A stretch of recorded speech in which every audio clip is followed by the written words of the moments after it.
What's poppin', y'all? It's your boy D Mark, aka D Ron. So today I'm back with another video. So just last night I checked out WrestleMania for night one, and I do have to say it was a very great pay-per-view show. For night one, the matches that I did enjoy and some matches I really didn't care about. The match that I did care about was Bianca Bel Air versus Becky Lynch match and um, the KO show segment was a special guest for Stone Cold Steve Austin. And some matches I didn't really care about was the Ronda Rousey and Drew McIntyre versus Happy Corbin and all that stuff. But we're gonna get straight into that. Before we get this video started now, you haven't already yet, make sure you hit that subscribe button, turn on notifications, because I'll be posting every single week. Let's get straight into this. So, first match of the night, it was Shinsuke Nakamura, Rick Boogs versus the Usos to start off with the SmackDown Tag Team titles. This match was a decent match to start off, and the Usos end up retaining the SmackDown Tag Team titles, which I'll pre-assume that they was gonna win because they cannot lose those titles because they are the longest reigning SmackDown Tag Team Champions. Because if they lose the Tag Team titles, then Roman has to lose his Universal title, which it will not make any sense. And probably somewhere in the match that Rick Boogs was carrying the Usos, and he ended up getting like a tore up knee, so he's probably gonna be out for a while to get. I'm pretty sure during commercial break, and they also commentators even said that he's probably gonna get surgery on his knee, so he's probably gonna be out for a while, which that's not fun to have. But so my pick was for the Usos to win. I'm glad they retained it. Hopefully they have a title match with somebody else, but this match was decent. The next match I don't care about was Drew McIntyre versus Happy Corbin. This match I wasn't really too much care about, but during the match, Baron Corbin hit his finisher on Drew McIntyre at the end of the day, which I didn't even realize that nobody did not kick out of Baron Corbin's finisher, but Drew McIntyre literally kicked out of Baron Corbin's finisher, which nobody never done. So that was a special moment for that moment in the match. But other than that, I knew Drew was gonna win, and hopefully Drew can find another opponent and move away from Happy Corbin, because I don't really care about Happy Corbin in this gimmick. I don't really care about it. But him kicking out his finisher was the best moment of the show. I do have to say that.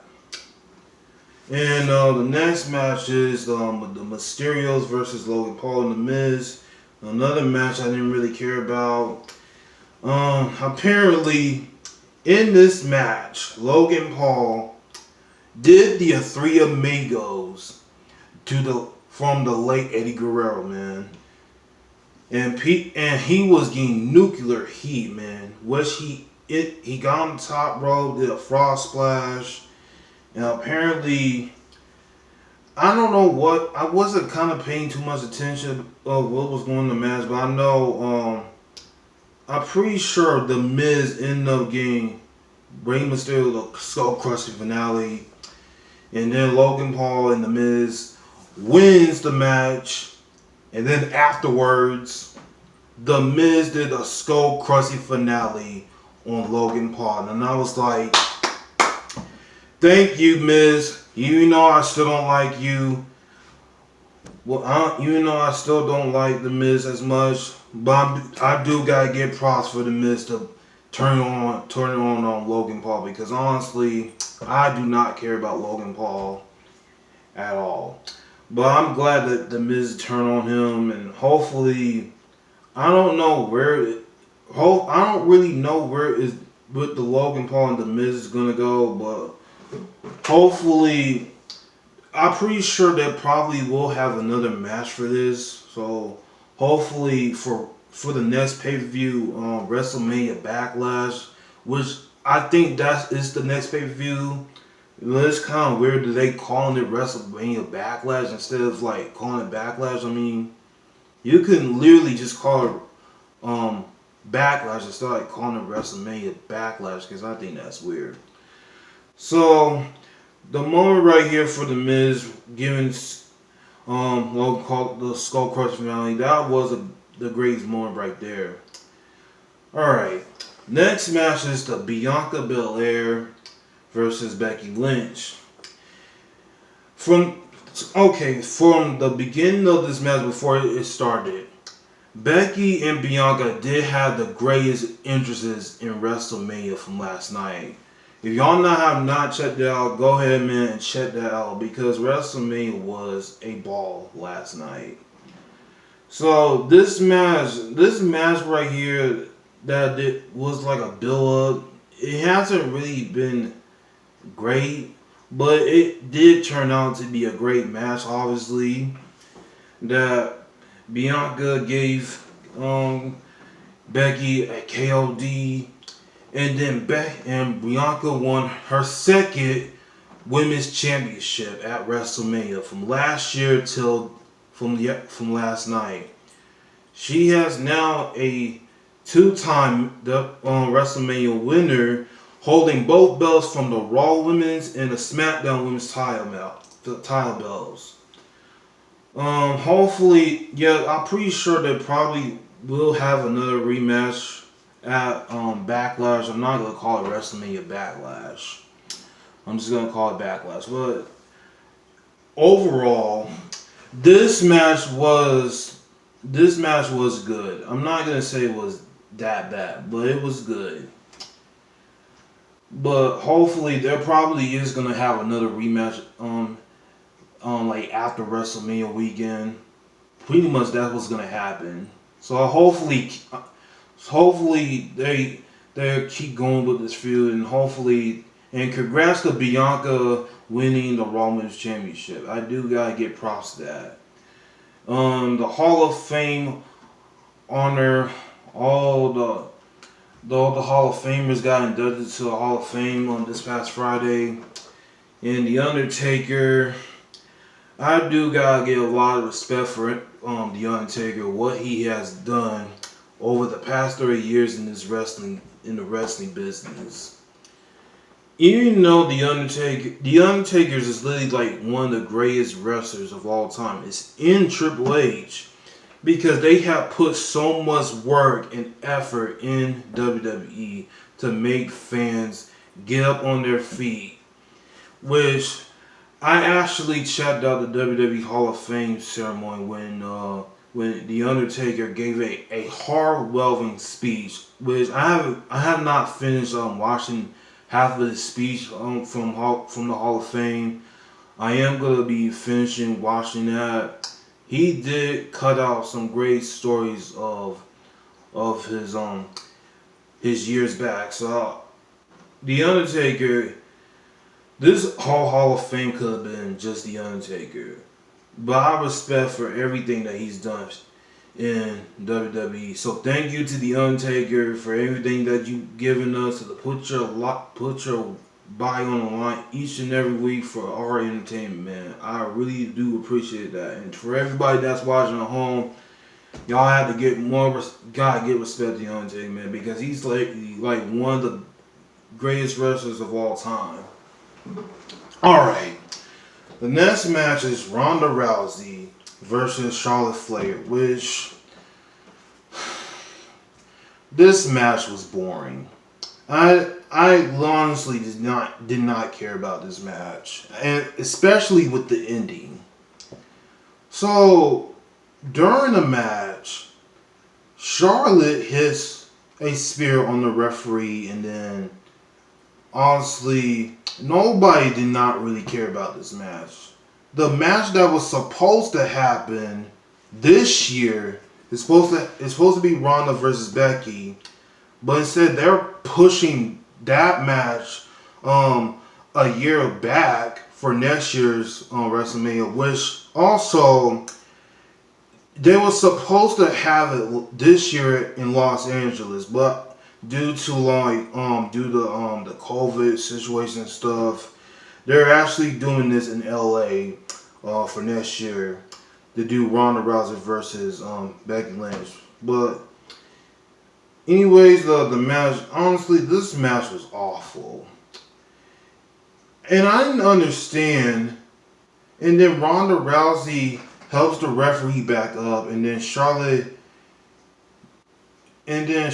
gives a boot to Ronda, and then pins her like that. Like, I really did not like that ending. This match was awful. And then no